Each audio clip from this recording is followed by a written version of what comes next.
Imagina que mañana por la mañana, un prestigioso grupo de biólogos anuncia que los pájaros no existen. Guau, eso sería un caos total. Sí, imagina que dicen que todas las aves que vemos son, no sé, una ilusión óptica. Sería una noticia que rompería por completo nuestra comprensión de la realidad empírica. Totalmente. Perderíamos el suelo bajo nuestros pies. Pues fíjate que hace un siglo, los pensadores más brillantes del mundo se enfrentaron a una crisis muy similar, pero con algo mucho más fundamental que los pájaros. Así es, con la base de todo. Exacto.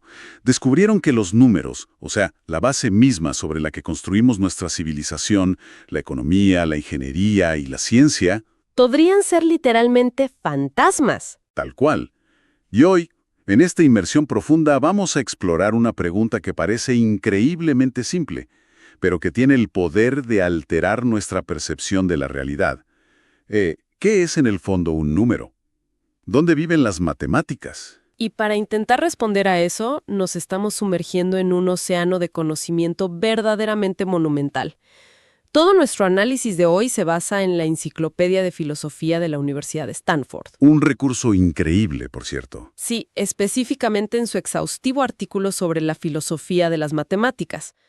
Lo que este texto logra es algo asombroso, porque nos obliga a confrontar la naturaleza de estas entidades que, pues, damos por sentadas. Y nuestra misión hoy, para quienes nos escuchan, es navegar a través de este laberinto histórico y filosófico.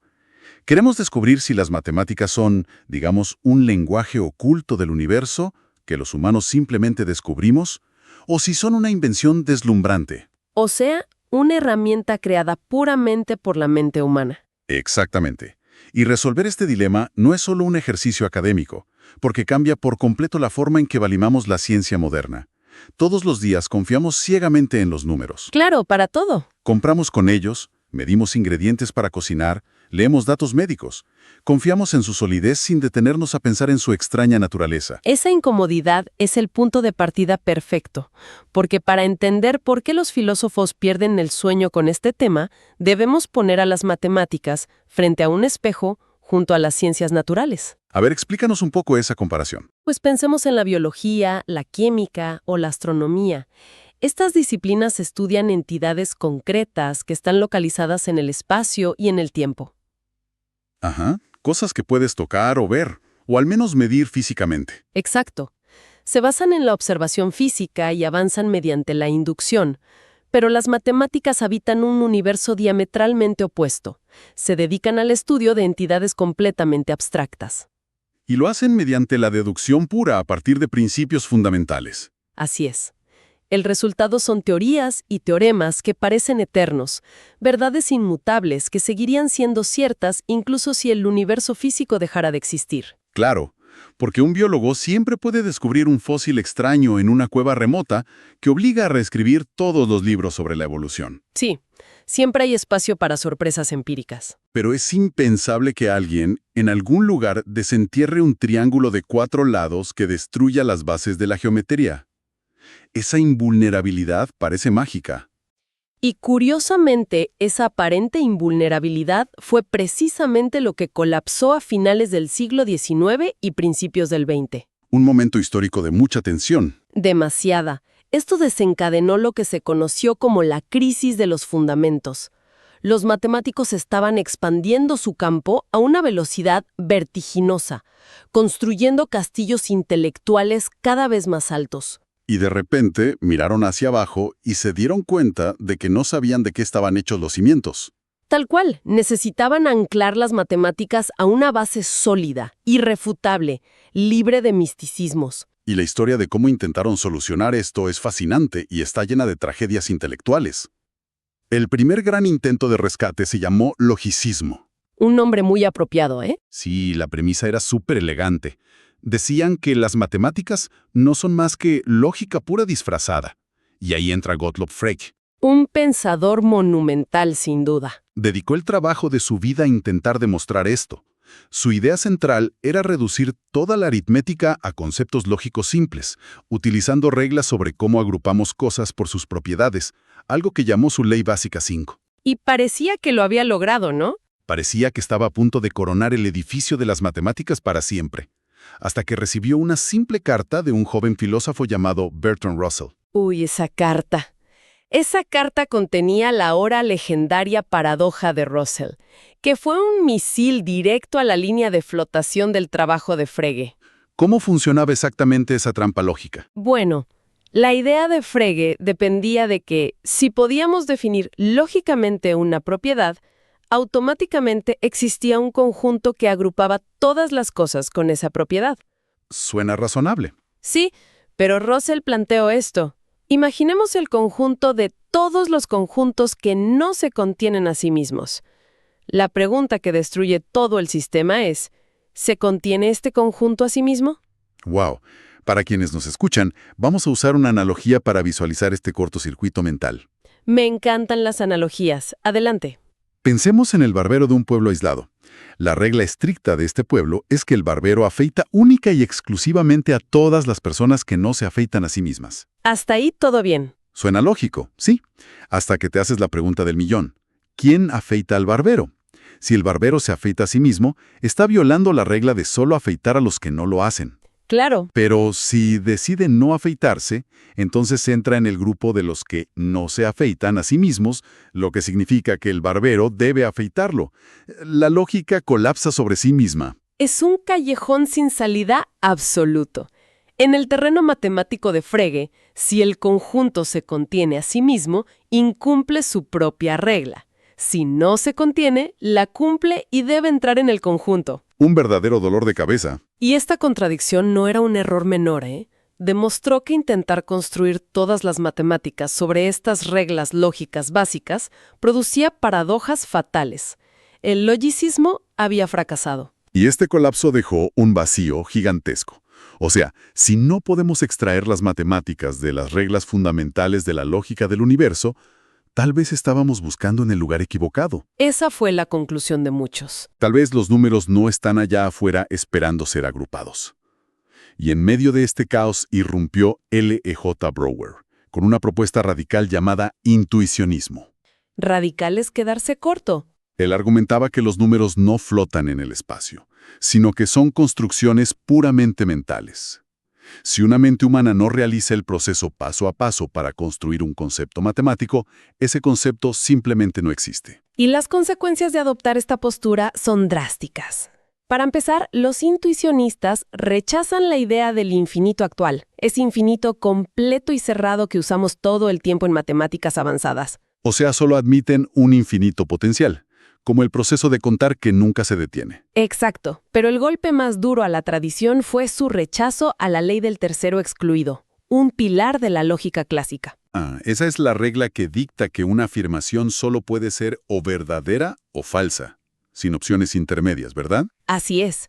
Y en la práctica matemática tradicional, a menudo se demuestra que algo existe, probando que es lógicamente imposible que no exista. Es como probar que un sospechoso es el culpable, simplemente demostrando que nadie más pudo haberlo hecho. Buena forma de ponerlo. Pero Brouwer no aceptaba esto. Para él, si alguien afirma que existe un número con una propiedad específica, tiene la obligación de proporcionar la receta mental exacta para construirlo. Tienes que mostrarle el número. Exacto. Demostrar que su inexistencia causa una contradicción lógica no es suficiente. Un trago muy amargo para la comunidad matemática, porque aceptar las reglas de Brouwer significaba tirar a la basura gran parte de las matemáticas superiores desarrolladas durante siglos. Nadie quería hacer eso. La amenaza de perder sus mejores herramientas, surgió otra alternativa, impulsada por David Hilbert, el formalismo. Este es uno de mis enfoques favoritos. Bien, vamos a desempacar esto. La mejor forma de entender el formalismo es pensar en un videojuego contemporáneo. A ver. Cuando enciendes la consola, no necesitas creer que los píxeles en la pantalla tienen un alma, o que la espada mágica que empuña tu personaje tiene alguna conexión con la realidad física. Claro, son solo luces. Lo único que importa es que presiones los botones correctos según las reglas programadas en el código. Hilbert propuso que las matemáticas son precisamente eso, un juego inmenso y complejo de manipulación de símbolos en un papel. La analogía del videojuego captura perfectamente la esencia del programa de Hilbert. Para él, el significado profundo de los símbolos no importaba. Lo crucial era la consistencia. Mientras las reglas no se rompan. Exacto. Mientras las reglas del juego matemático no te llevaran a una contradicción absurda, como demostrar que 0 es igual a 1, el sistema era válido y extremadamente útil. Y él quería probar eso, ¿no? Sí, Hilbert se propuso demostrar matemáticamente que este gran juego de símbolos era completamente consistente desde sus cimientos más elementales. Había otras corrientes menores en esta época, como el predicativismo de Russell y Weil, intentando crear reglas contra las definiciones circulares. Pero todas estas escuelas estaban a punto de chocar contra un muro impenetrable. El muro más grande de todos. El giro de guión más devastador en la historia de la ciencia. En 1931, Kurt Gödel publicó sus teoremas de incompletitud. Y el sueño del videojuego perfecto de Hilbert se desintegró. Adiós a la consistencia probada. Gödel demostró, de una forma matemática irrefutable, que en cualquier sistema formal que sea lo suficientemente complejo como para hacer aritmética básica, siempre van a existir afirmaciones matemáticas que son verdaderas. Pero que son completamente imposibles de probar desde dentro de las reglas de ese mismo sistema. Ouch. Y el golpe de gracia fue su segunda conclusión. Un sistema formal jamás puede probar su propia consistencia. Volviendo a nuestro videojuego, Gödel demostró que el código del juego nunca puede probar desde adentro que no va a sufrir un colapso repentino. Siempre habrá verdades que escapan a las reglas programadas. Exactamente. Ninguna de estas escuelas fundacionales logró su objetivo. La lógica produjo paradojas, la mente limitaba demasiado el campo, y el juego formal era incompleto por naturaleza. Un panorama de fracasos sistemáticos. Y ante esto, muchos filósofos decidieron que la única salida era aceptar el misterio. Regresaron a la postura más antigua. Tal vez los objetos matemáticos simplemente existen por sí mismos. Y ahí entramos de lleno en el platonismo. Curiosamente, el propio Kurt Gödel era un platonista acérrimo. ¿En serio? ¿Después de destruir el sistema formal? Sí, la postura platonista sostiene que los conceptos matemáticos tienen una existencia objetiva y real. No los inventamos en nuestras mentes ni son meros símbolos de un juego. ¿Existen, pero habitan en un reino abstracto? ¿Un plano totalmente independiente y fuera del alcance del espacio y el tiempo físicos? Exacto. Pero espera, si el platonismo es cierto y el número 7 está flotando en un vacío atemporal y sin espacio, eso genera un problema gigantesco para nosotros. ¿Cómo diablos lo descubrimos? La respuesta de Gödel era postular una especie de intuición matemática. Él argumentaba que, de manera análoga a cómo poseemos órganos sensoriales físicos para percibir la luz o el sonido, los humanos hemos desarrollado una facultad mental especial. Un sexto sentido matemático. Algo así, una facultad que nos permite percibir directamente estos objetos matemáticos en su reino abstracto. Suena un poco esotérico, la verdad. Sí, bastante. Sin embargo, el material Stanford nos presenta una defensa mucho más pragmática de esta idea. El argumento de indispensabilidad asociado a filósofos como Quine y Putnam. Ah, el famoso argumento de Quine y Putnam. Su razonamiento es implacable. Dicen que nuestras mejores teorías científicas, desde la órbita de los planetas hasta el comportamiento de las partículas cuánticas, son totalmente dependientes de las matemáticas. No podemos hacer ciencia sin ellas. ¿No es esto un salto de fe lógico monumental? ¿Por qué lo dices? Porque solo porque mi modelo de predicción del clima necesite ecuaciones complejas para saber si va a llover mañana, ¿eso garantiza que las funciones matemáticas existen como entidades independientes en un universo invisible? Entiendo tu punto. Es como si un novelista afirmara que debido a que necesita la palabra unicornio para que la trama de su libro funcione, los unicornios deben tener una existencia real en alguna dimensión paralela. Lo fascinante aquí es que los críticos del platonismo detectaron exactamente esa debilidad. Paul Ben-Nassarraf formuló un contraargumento letal conocido como el problema epistemológico de Ben-Nassarraf. ¿Y qué plantea Ben-Nassarraf? Su planteamiento aterriza el debate de golpe en la biología. Los seres humanos somos criaturas biológicas, evolucionadas en la Tierra, hechas de materia, sangre y redes neuronales, y estamos estrictamente confinados a interactuar dentro del espacio y el tiempo. O sea, somos materia física, punto. Y según el platonismo, los objetos matemáticos carecen de materia, de energía, y no ocupan ningún lugar en el espacio ni en el tiempo. Ya veo el problema. El muro insalvable es la causalidad. Para que un cerebro humano adquiera conocimiento sobre algo, debe haber una interacción causal. Sabemos que una manzana es roja porque los fotones rebotan en su superficie y golpean físicamente nuestras retinas. Pero los objetos abstractos no emiten fotones, no interactúan gravitacionalmente. Exactamente. ¿Qué mecanismo físico permite que un ente abstracto modifique las neuronas de un matemático para producir un teorema? Nada, absolutamente nada. El abismo entre la materia de nuestra mente y la supuesta inmaterialidad de los números parece imposible de cruzar. Y esta desconexión forzó a la filosofía a dar un paso atrás y reconsiderar la naturaleza del problema. Y si nuestro error ha sido asumir que los números son cosas u objetos individuales. Y esa duda da pie a un segundo golpe de Benacerraf, presentado en 1965, su problema de identificación. Ah, este es brillante. En el afán de unificar las matemáticas, los teóricos intentaron reducir los números a las entidades más básicas posibles, los conjuntos. El problema estalló cuando intentaron definir qué conjunto exacto es el número 3. ¿Una caja vacía? Esa es la versión de Zermelo, sí. ¿O podías crear una caja que contiene 3 cajas vacías separadas? Ambas rutas funcionaban perfectamente para hacer aritmética. Pero llevaban a definiciones estructuralmente contradictorias del mismo número. O sea, no pueden ser la identidad real del número 3 al mismo tiempo. No tiene sentido. Benacerraf concluyó algo revelador de este caos. La razón por la que no podemos identificar al número 3 con un conjunto específico es porque el número 3, en su nivel fundamental, no es un conjunto. De hecho, los números no son objetos individuales en absoluto. Aquí es donde se pone realmente interesante. Para salir de este laberinto, la filosofía de las matemáticas toma inspiración del álgebra y crea el estructuralismo, liderado por figuras como Stuart Shapiro y Michael Resnick. El estructuralismo es fascinante. Para asimilarlo, dejemos de pensar en números y pensemos en una partida de ajedrez. ¿Qué define verdaderamente a la pieza del rey? ¿Su forma, tal vez? Para nada. No tiene ninguna importancia si ese rey está meticulosamente tallado en marfil, moldeado en plástico de baja calidad o si solo es luz proyectada en el monitor de una computadora. O sea, su composición material es anecdótica. Exacto.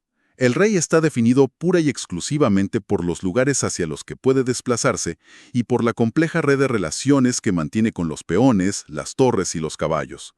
El rey es, fundamentalmente, una posición dentro de un sistema estricto de reglas. Ah, claro. El número 3 no es un objeto fantasmal flotando en un vacío atemporal. El número 3 es simplemente un lugar, un nodo específico dentro de la inmensa y compleja estructura de los números naturales. Es una salida filosófica de una elegancia tremenda. El llamado estructuralismo ante rem nos dice que las teorías matemáticas no están describiendo una colección de objetos aislados, sino que describen estas vastas estructuras en sí mismas. Todo es sobre la estructura. Sí, tratar de averiguar la identidad del número 3 de forma aislada no tiene sentido.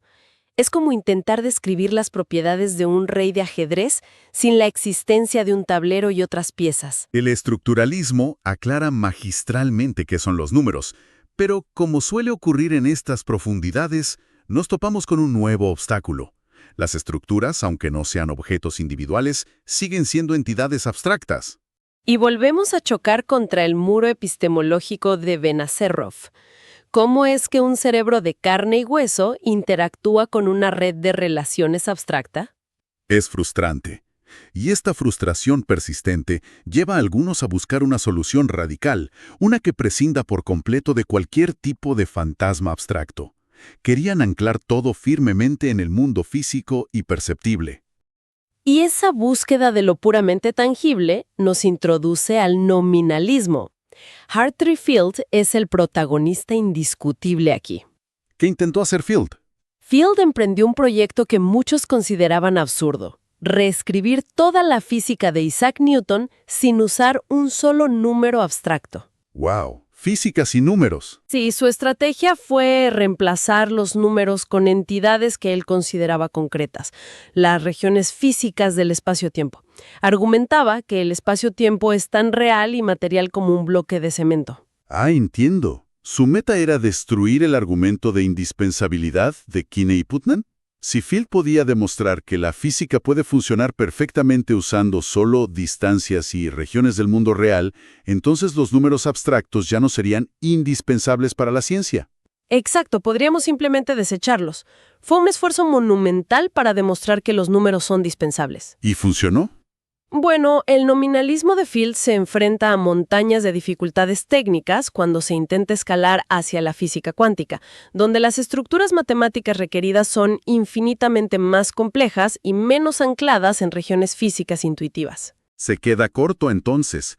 Al ver estas limitaciones, surge una escuela que decide tomar el camino más extremo y audaz de todos, el ficcionalismo. ¡Uy! El ficcionalismo. El ficcionalismo aborda el problema sin rodeos. Su premisa inicial suena a locura. Toda afirmación matemática que sostenga que algo existe es literalmente falsa.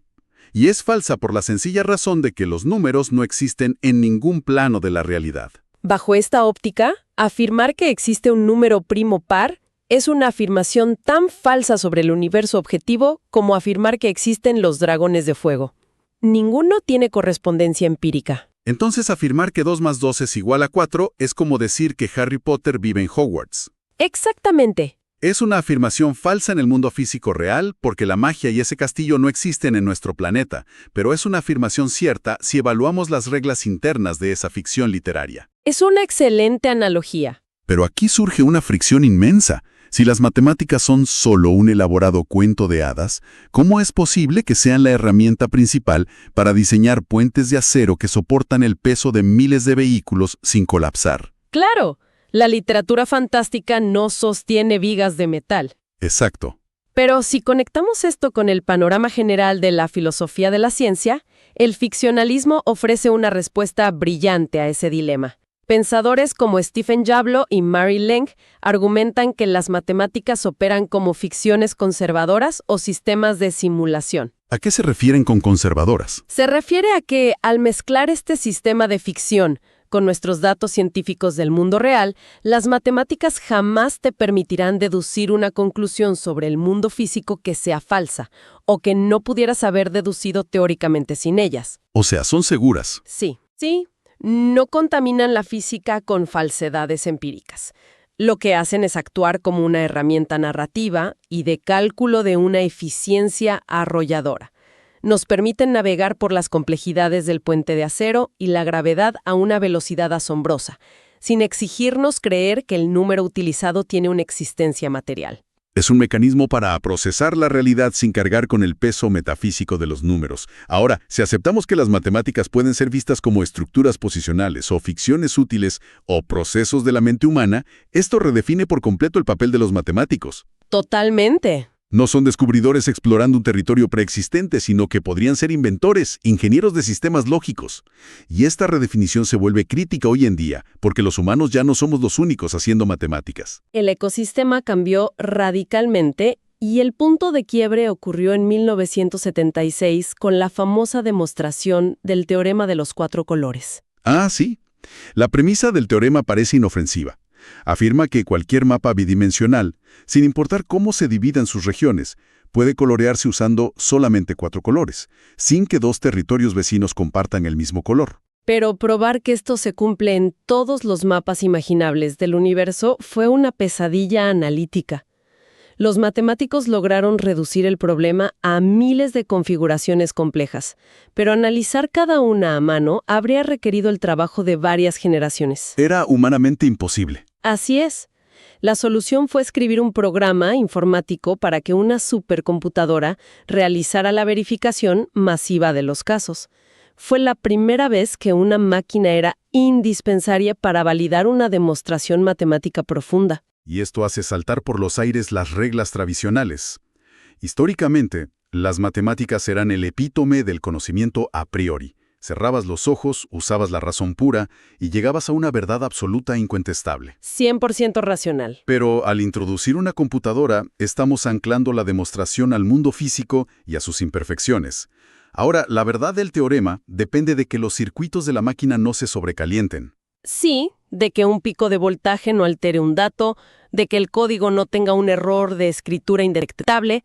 La disciplina pierde su pureza inmaculada y adquiere un carácter cuasi empírico. Pasa de parecerse a la lógica pura a parecerse al trabajo de laboratorio de la química o la física. Y esta idea de que las matemáticas no son monolíticas ya la venía explorando el filósofo Imre Lakatos. Él introdujo la idea del estiramiento de conceptos. Argumentaba que las definiciones matemáticas no descienden de los cielos ya perfeccionadas. ¿Sino que evolucionan? Evolucionan en el tiempo. Alguien propone un concepto, otro investigador encuentra una anomalía y la definición se estira, muta y se adapta mediante un proceso histórico y social de ensayo y error. Entonces, ¿qué significa todo esto? Para nuestra audiencia, el gran aprendizaje de esta inmersión es que las matemáticas distan mucho de ser un manual de reglas muerto e inmutable. Son una disciplina orgánica, caótica en sus bordes, sujeta a debates encarnizados. Sí, donde incluso las reglas sobre qué cuenta como una prueba legítima están cambiando ante nuestros ojos por la intervención tecnológica. Es fascinante. Y esto plantea una pregunta importante y profundamente inquietante sobre la naturaleza del entendimiento humano. A ver, Si programamos una inteligencia artificial que nos escupe la confirmación final de un teorema insondablemente complejo, pero la cadena de razonamiento contiene millones de pasos lógicos que la biología de nuestro cerebro jamás podrá leer ni asimilar. ¿podemos decir genuinamente que hemos comprendido esa verdad matemática? Exacto. O hemos quedado reducidos a ser espectadores que asienten ante un oráculo tecnológico cuyas razones nos superan. Es el vértigo de poseer la respuesta correcta sin tener la capacidad de caminar por el sendero que lleva a ella. Ha sido un recorrido filosófico asombroso hoy. Muy intenso. Comenzamos observando la cruzada del siglo XX por cimentar las matemáticas en la roca sólida de la lógica, un esfuerzo que colapsó bajo el peso de las paradojas. Navegamos por el platonismo y su reino inmaterial. Asimilamos la brillante perspectiva del estructuralismo que convierte los números en posiciones de un ajedrez infinito. Exploramos la utilidad implacable del ficcionalismo y terminamos enfrentando la revolución empírica de las computadoras. Desarmamos por completo la noción ingenua de solidez absoluta que planteamos al iniciar, ¿no crees? Sin duda. Empezamos pensando que medir una taza de harina o contar monedas era interactuar con la capa más firme de nuestra realidad. Y resulta que podríamos estar simplemente utilizando un andamiaje invisible construido por nuestra imaginación. Una ficción conservadora que funciona demasiado bien. Así es. Y para poner punto final, quiero dejar a nuestra audiencia con una idea provocativa, una semilla para germinar. Si la humanidad logra en el futuro hacer contacto con una civilización extraterrestre avanzada, siempre hemos operado bajo la arrogante suposición de que las matemáticas serían el traductor universal perfecto. Claro, el idioma común del cosmos. Pero a la luz de las grietas que hemos explorado hoy, si el intuicionismo de Brouwer estaba en lo cierto, y las matemáticas están condicionadas a la peculiar arquitectura biológica de la mente, o si el nominalismo de Field acierta y dependen de cómo nuestra especie experimenta el espacio-tiempo local, Sería un escenario muy distinto. totalmente. Es posible que la matemática alienígena, forjada en otro entorno y con otra biología, nos resulte total y aterradoramente incomprensible. ¿O será ese momento de contacto la confirmación definitiva e irrefutable de que los números habitan un reino platónico independiente de nosotros, demostrando que mentes surgidas a años luz de distancia inevitablemente convergen en las mismas verdades eternas? ¿Qué pregunta para no dormir? Piénsenlo la próxima vez que anoten una contraseña numérica o verifiquen un recibo. Nos vemos en la próxima inversión profunda.